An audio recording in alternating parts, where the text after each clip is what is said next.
চৌধুরীর ভয়ে কাঁপছে ভারত। ভারত বাংলাদেশ ম্যাচ মানেই সাম্প্রতিক সময়ে টানটান উত্তেজনা।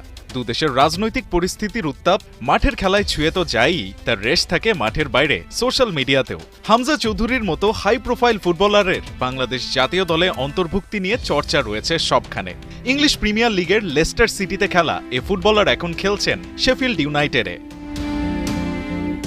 ডিফেন্সিভ মিডফিল্ডার হলেও তাকে বাংলাদেশ কোন রোলে খেলাবে তা নিয়ে এখনও রয়েছে ধোঁয়াশা। তবে হামজা যে এ ম্যাচে গেম চেঞ্জার হবার সক্ষমতা রাখেন তা জানে ভারতীয় শিবির। 25 মার্চ শিলংয়ে অনুষ্ঠিত হতে যাওয়া ম্যাচের আগে ভারত তাই নিজেদের টেনশন কমাতেই যেন ফিরিয়ে আনলো তাদের ইতিহাসের সেরা স্ট্রাইকারকে। বার্তাটা যেন পরিষ্কার, বাংলাদেশের বিপক্ষে নামার আগে মাইন্ড গেমে পিছিয়ে না পড়া।